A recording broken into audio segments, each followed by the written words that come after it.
লোহগড়া থানাতে আমাদের আরিফুজ্জামান নামে একজন ভদ্রলোক এসেছিলেন, উনার ভাই আলামিন। তো উনাকে আলামিন অনেক আগে, প্রায় 2 বছর আগে লিবিয়াতে যায় এবং গিয়ে আসলে তার বৈধ কোনো কাগজপত্র থাকে না। তো না থাকার কারণে যেটা আমাদের কাছে অভিযোগ আসে, তার ভাই আরিফুজ্জামান এসে বলে যে তার ভাইকে আটকিয়ে রেখে অজ্ঞাতনামা কিছু লোক 10 লক্ষ টাকা চাঁদা চাচ্ছে এবং এটা যদি না দেয় তাহলে ওইখানে তাকে ফিজিক্যালি টর্চার করে এবং তার শব্দটা ইমের মাধ্যমে এই বাড়িতে তাকে দেখায় একটা ব্ল্যাকমেল করার চেষ্টা করে। তো অভিযোগটা পেয়ে আমরা একটা মামলা নিই, মানব পাচার আইনে একটা মামলা নেওয়ার পরে আমরা খোঁজ খবর নিয়ে দেখি যে আমাদের বাদী আমাদের 2টা সিমে মানে 2টা বিকাশের মাধ্যমে তাদের চাহিত 10 লক্ষ টাকা বিকাশের মাধ্যমে তাদেরকে প্রেরণ করেছে।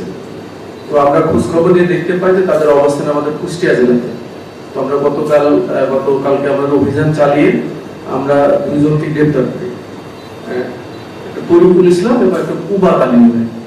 তো এরা যেটা করে, এদের সাথে এই যারা লিবিয়াতে যে ঘটনা ঘটায় তাদের একটা যোগসাজশ থাকে। ওখান থেকে তারা বলে দেয় যে টাকাটা দিতে হবে এর অ্যাকাউন্ট নাম্বারে বা এর বিকাশ নাম্বারে টাকাটা দিতে হবে। ঠিক সেভাবে আমাদের লোহাগড়ার যে বাদী ছিলেন তারা পর্যায়ক্রমে 10 লক্ষ টাকা দিয়েছিলেন। তো আমরা তাদের আইডেন্টিফাই করে তরিকুল ইসলাম এবং কুবাত আলীকে গ্রেফতার করি এবং গ্রেফতার করার সময় তাদের কাছ থেকে 400 অনিবন্ধিত সিম মানে বেনামে সিম দখল করি এবং আমরা জব্দ করি এবং একই সাথে 8টা মোবাইল ফোন জব্দ করি তাদের কাছ থেকে। এবং তাদের জিজ্ঞাসাবাদ করে আমরা জানতে পারি যে লিবিয়াতে যে লোক আছে তাদের সাথে এদের চুক্তি হলো 1 লাখ টাকায় 5% যে বিকাশ যার মাধ্যমে ক্যাশ আউট হবে সে পাবে এবং তার সাথে যে একজন আছে আমাদের কুবাত আলী সেও 5% পাবে। বাট এই কুবাত আলীর সাথে সরাসরি আবার লিবিয়ার সাথে যোগাযোগ থাকে বিধায় সে আরো অতিরিক্ত 5% বেশি পাবে।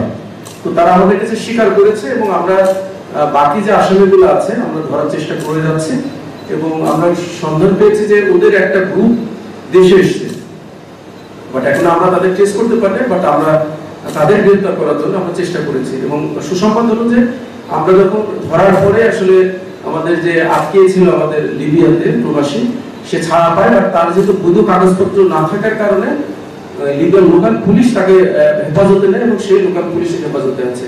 সবচেয়ে বড় কথা হলো যে সে সুস্থ আছে এবং তার প্রাণ যাওয়ার আর সম্ভাবনা নেই।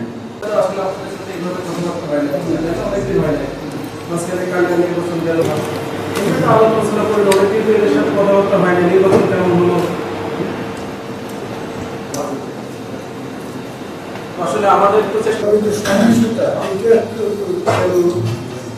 নির্বাচন পরবর্তী তো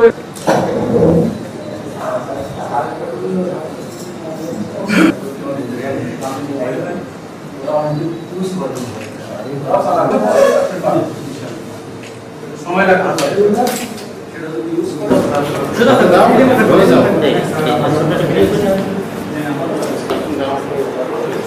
মানব পাচার